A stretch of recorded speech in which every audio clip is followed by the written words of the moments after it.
Welcome to this. How do I want to describe this? This is a collaboration Yes. between me, an astrologer, and Zoe, who is a tarot reader and a Reiki master, Yes. looking at some of the most amazing energies that are present for us, and you maybe all have been feeling and will relate to this. So I'll just start by sharing quickly. I got something that has affected my voice, and I'm still recovering it. You can still hear a little bit of rasp in my voice. It took me out for like 3 weeks. I was I'm Wow. like, okay, this is very plutonic. It's like I can't keep doing what I was doing. I'm forced to do something different, and just be with this and surrender to it, which is what Pluto asks us to do. So I've been having to do that, and I had to let go of some things I had scheduled, and I lost my voice entirely for several days. So, and then on the eclipse that just happened as we're doing this recording, I lost one of my priestess sisters who left within hours of the exact eclipse. And Mm. that just really deeply affected me. We've been doing some projects together and working on Pallas Athena together. And she was young, she was 45. And it's like, just reminds you how fragile life is. Like, we really need to appreciate and value every single day that we have here. So we're going to talk a little bit more about Pluto and the nodes and what's going on. But I'm going to let Zoe share a little bit about what's been going on for her. Yeah, thank you. Thank you. So I'm just getting back uh into the country. I've spent about 3 weeks in the Dominican Republic, totaled on doing retreats, doing spiritual retreats. And so on those retreats, the first one I was a participant, and then the second one I was a co-facilitator. And so I was deeply engaged in spiritual work and letting go work, and really a rebirthing process that I've been in for quite a while.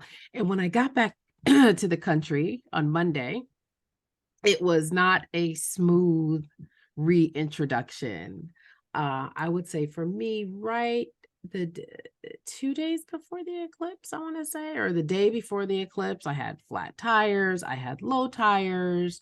On the day of the retrograde, my phone died, my battery, my brakes went on my car.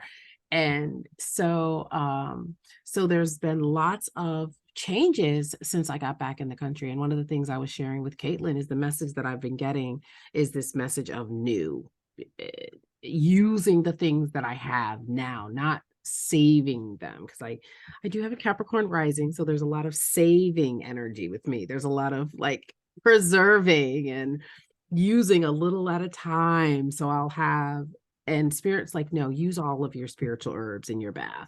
Use all of your, use all of the things so that you can bring new energy in. So yeah, so that's how I'm arriving in the spirit of newness and transformation. So these things that have been happening for us personally are also reflective of in the collective.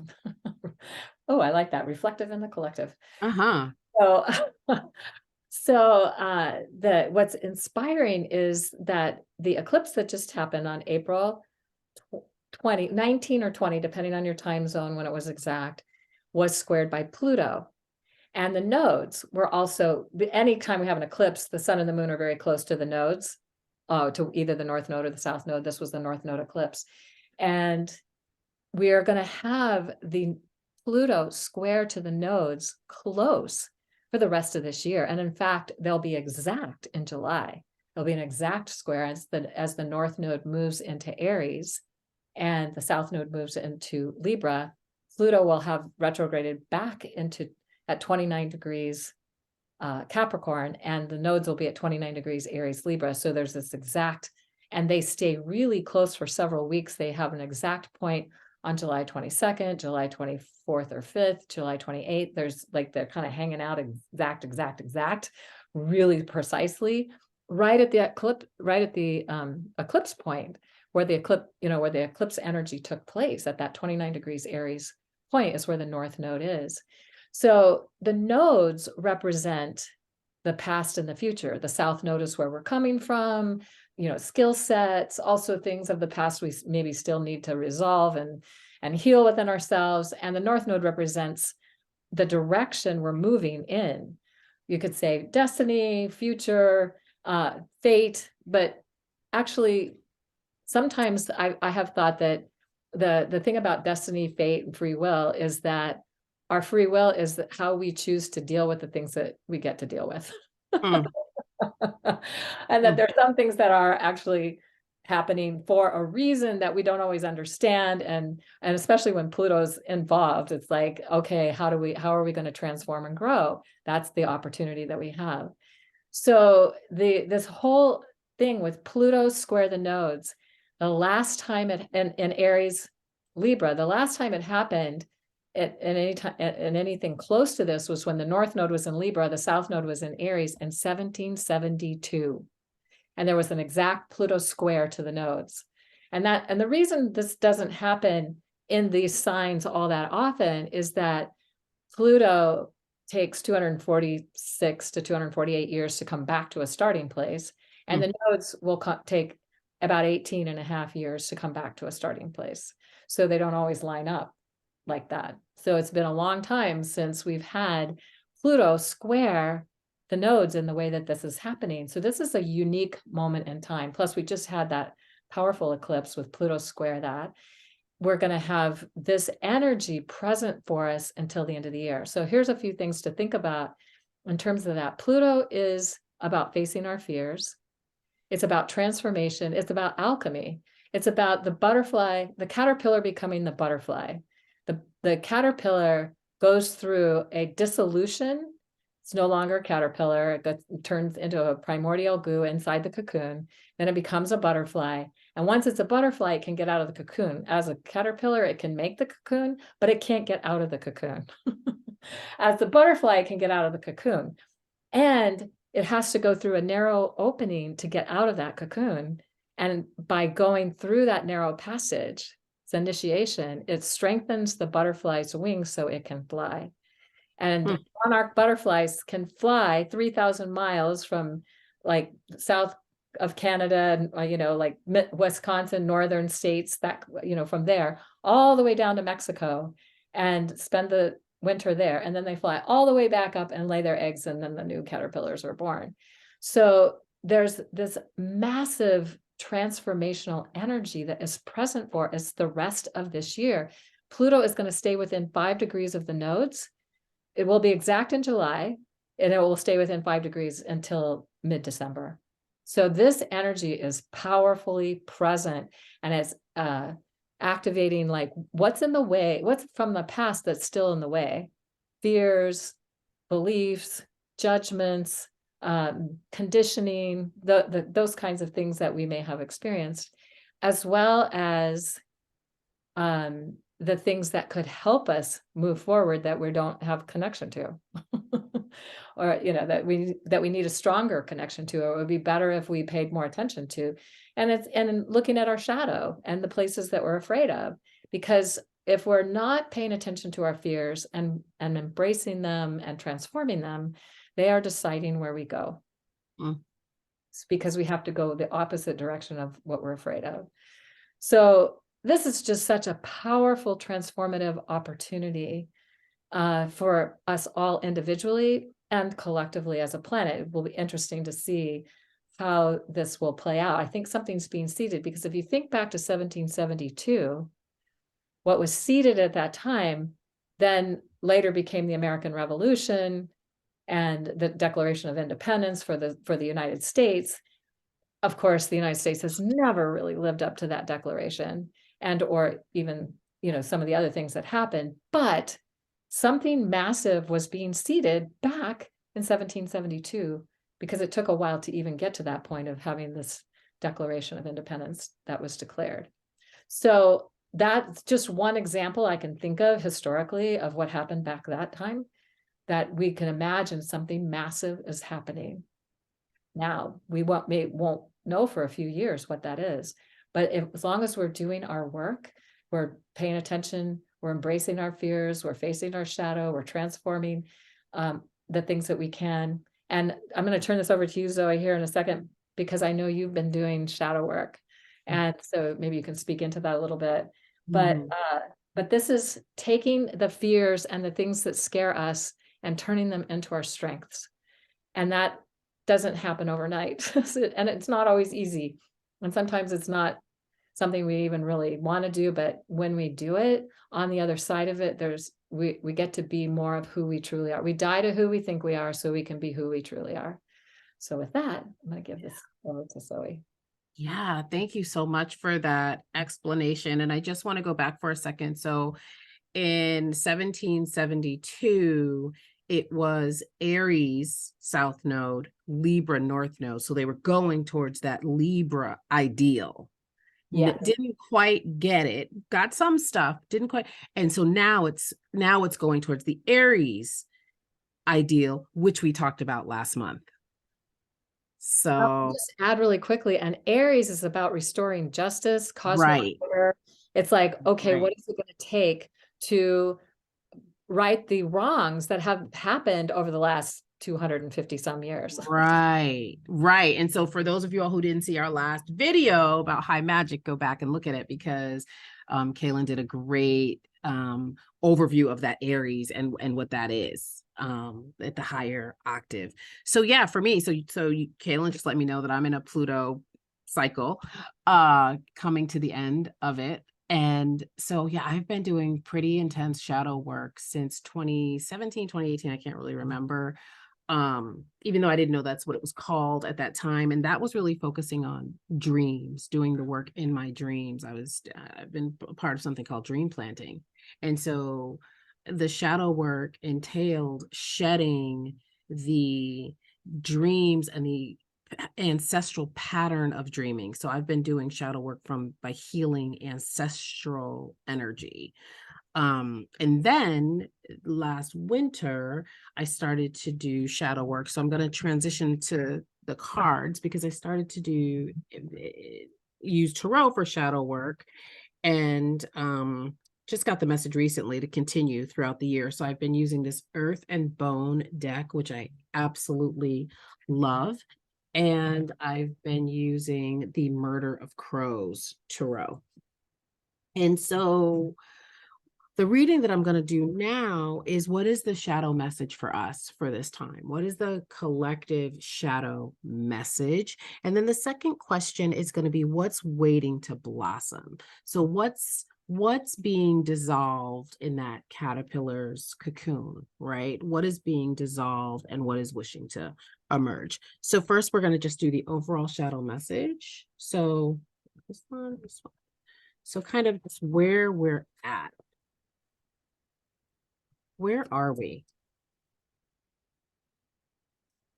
Oh, that makes sense. Four of Cups, right? And so cups are all about emotions. And so cups also resonate to water signs. So this could be Pisces, this could be Cancer, this could be Scorpio, right? So you have these placements somewhere prominent in your chart. And so the Four of Cups, really is, I'm going to find it in the traditional tarot as well, so you all can see the difference. So this really can be a card of not accepting the gifts that are offered. This can be a card of apathy in the traditional tarot. Hopefully I can find it quickly. It's right here. I don't even have to look for it. It's right here. Well, the other thing that comes to my mind as you said that is that part of being in a Pluto process is needing to grieve and feel the grief of what it is that's dying and then being transformed into something new. And so oftentimes we in our culture skip over that part. We forget that we need to be in that grieving, allow ourselves to feel what we feel like. Something's dying, something's dead. And I just had somebody leave my community, and I've been feeling the grief of that. And also, I'm happy for her because, she's in a much better place now, I'm sure, but maybe a little jealous. But but definitely just feeling the grief and allowing ourselves to feel it, not just skip over it. Yes, absolutely. That's so true, especially again for those of us in the US. And we started off, we were talking about 1772 and all of those things. And you see this figure has their hands crossed.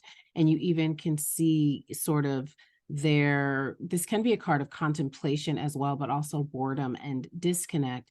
And here is that gift, right? And it's the universe trying to present us with the gift, but we have to open our arms in order to receive it. So that is our collective message. And then I love this one because it has the masks. And so there's also a need to take the mask off. And perhaps that mask is, I don't want to see, I don't want to feel the grief. I don't want to feel the weight of everything. I just want to, turn on whatever and just zoom out, But the message here again is to open your arms and let things in. So that is where sort of collectively we are with that shadow message. I love that. What's waiting to bloom? Well, it's interesting because this flew out of the deck. And I told you, Caitlin, it flew out before. It flew out Thursday when I did the eclipse reading. So we have the Ace of Pentacles here. So and I'm noticing on the side it has the Capricorn symbol, uh-huh. so that Ace of Pentacles, so that the Pluto going back into Capricorn in June, and that would be an exact square to the nodes. Wow, this is Absolutely. Yeah, it's like right on, perfect. Absolutely, absolutely. And so, so we have the Pentacles here, which represents Capricorn, Taurus, and Virgo. So we also have that Taurus node energy here as well. And it's take the blinders off, take the mask off so that you can see this pentacle, so that you can grasp this pentacle, so that you can take, I'm hearing, advantage of this pentacle. And so that's what's waiting to bloom. What's waiting to bloom is, it's here, prosperity, security, manifestation, all of the things that, and here we are also in Taurus season, right? And these are the things that Taurus, all earth signs really are concerned with, is that security, that home, that comfort. And so so in order to feel some sense of security and some sense of comfort, you have to open your arms and allow it. And so I wanted to pull an herb that could possibly help us with this. And I got the wholeness card. I got black mulberry, which interestingly enough is card number 33. So for our numerology folks, we also have master number 33 showing up, right? Higher octave of the number 6. So perhaps there is a need to bring a wholeness to a family situation. So perhaps part of the reason why we're a little closed off collectively also has to do with early childhood messages. And so around what we could be, do, or have. And so perhaps it's time to take that mask off, let that go, so that you can accept this new level of abundance. And so what I would say is to get some of that mulberry tea. So it's for protection, strength, vision, and just bringing mulberries into your life in any way that makes sense, whether it's tea or whatever makes sense. In this deck, these fruits and vegetables and all of these things, this is the Green Witch Oracle. This deck is also separated by seasons. And so the black mulberry actually resonates to the element of water. Beautiful. And so here we are, sipping our tea, opening our arms, taking off our mask, and allowing ourselves to feel a sense of wholeness. So that's what I have. So perfect. It just completely describes the best way to really engage these energies. It's just so Pluto. So how are we going to move forward into what is truly ours to do, be, have, experience, express? And the thing to remember is that when we are willing to face our fears, transform our shadow, and shadow not being good or bad. It's just, just so that we are integrated with that and we're not trying to dismiss it or pretend it's not there. The gifts that come, and I love the pentacles showing up. It's like the gifts that come is just, we can't even imagine. I mean, the caterpillar cannot imagine being a butterfly. Right. And the butterfly will, if a butterfly just came out of its cocoon, another butterfly might say, all that stuff you knew as a caterpillar doesn't apply. Right. It's a whole new world now. So I think we're in this cocoon space for these next few months, and we're going to be emerging into a whole new place. And I feel like exactly everything you said is going to help us get there. Yeah. Beautiful. Oh, Yeah. thank you so much. Yeah. Thank you. This is great. Yeah, so we look forward to connecting with you again down the road, and we'll stay tuned in, and we're gonna probably revisit this, and maybe as we get to July when this is all gonna start being, we'll visit this topic again. So thank Good. you so much. Thank you. Bye, everyone.